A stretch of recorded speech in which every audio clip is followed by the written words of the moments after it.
जय मसीह की भाई और बहनों, मैं विशाल आज आप सभी के साथ एक और मैसेज शेयर करना चाहता हूँ। इस मैसेज को मैंने ट्रांसलेट किया है तेलुगु से हिंदी में। आइए हम इस मैसेज को स्टार्ट करते हैं प्रार्थना के द्वारा। प्रेमी, अनुग्रहकारी, अद्भुत कार्य करने वाले सच्चे परमेश्वर प्रभु जी, अभी तक आपने मुझे संभाल के अभी तक स्थिर किया।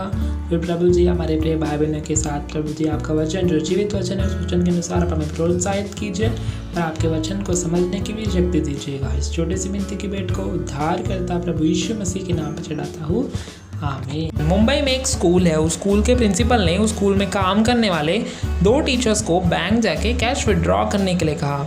वो दोनों भी टीचर्स ऑटो में बैठे और बैंक गए। उस टाइम पे उस स्कूल में काम करने वाले सभी टीचर्स को सैलरी देना था।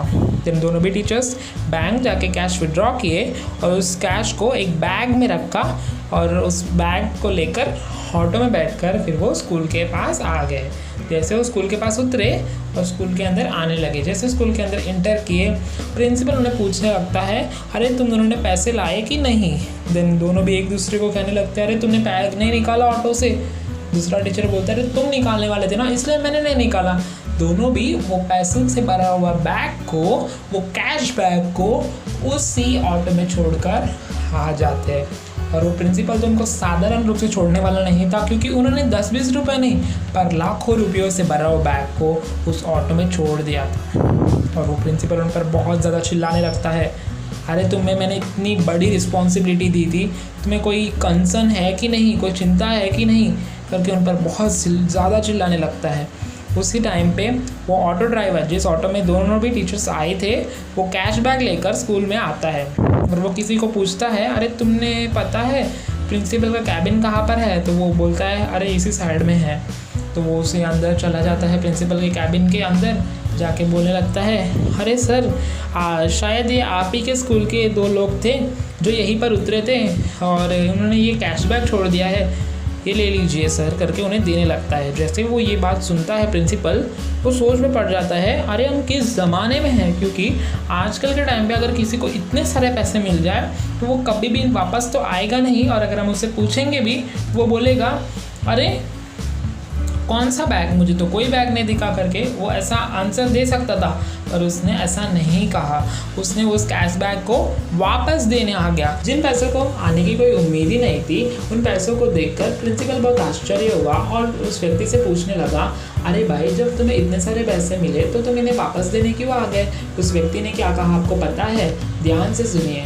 मेरे पास एक बार मेरा बेटा आया और उसने मुझे एक ब्लू कलर का बुक देते हुए कहा, पापा मुझे इस बुक को पढ़ना था, बट मुझे ये बुक स्कूल में मिला था और सबको दे रहे थे तो मैंने भी एक ले लिया, पर मैं इसे पढ़ नहीं पा रहा हूँ, आप इसे पढ़िए, करके उसने मुझे दे दिया। जब मुझे बुक मिला तब से मैं इसे पढ़ना स्टार्ट किया। जब भी मैं फ्री होता था, जब भी मैं जब ऑटो से मेरे पास कोई नहीं होता था, कस्टमर पैसेंजर नहीं होता था, तब मैं उसे पढ़ना स्टार्ट किया। धीरे धीरे जब मैं सोच विचार करके गहराई से समझ से हुए मैंने जब इसे पढ़ना स्टार्ट किया, तब मुझे पता चला कि ये कोई साधारण बुक नहीं पर जीवित ग्रंथ है। और इस जीवित ग्रंथ को पढ़ते हुए मैंने अपने जीवन को बदल लिया। इस ग्रंथ में एक वचन लिखा है, ये इब्रानियों की पत्री 13 अध्याय का 5वां वचन, तुम्हारा स्वभाव लोभ रहित हो और जो तुम्हारे पास है उसी में संतोष करो।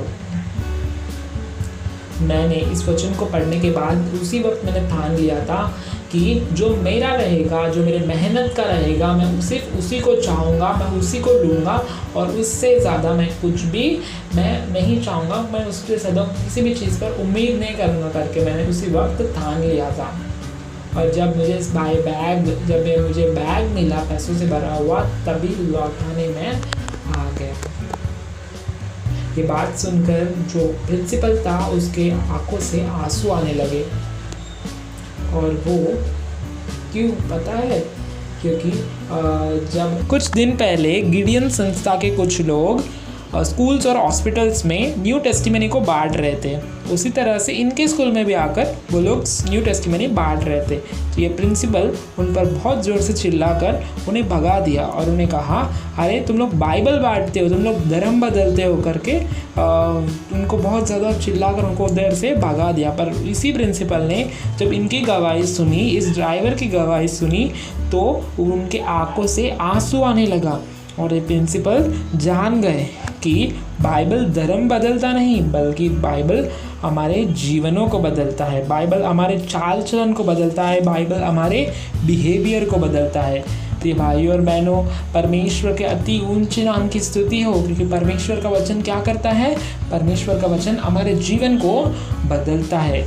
कई लोग परमेश्वर के वचन को अनजाने में इनकार करते हैं और परमेश्वर के वचन को नहीं जान पाते, पर परमेश्वर का वचन के द्वारा प्रभु जी हमसे अपने वचन के द्वारा क्या करते हैं?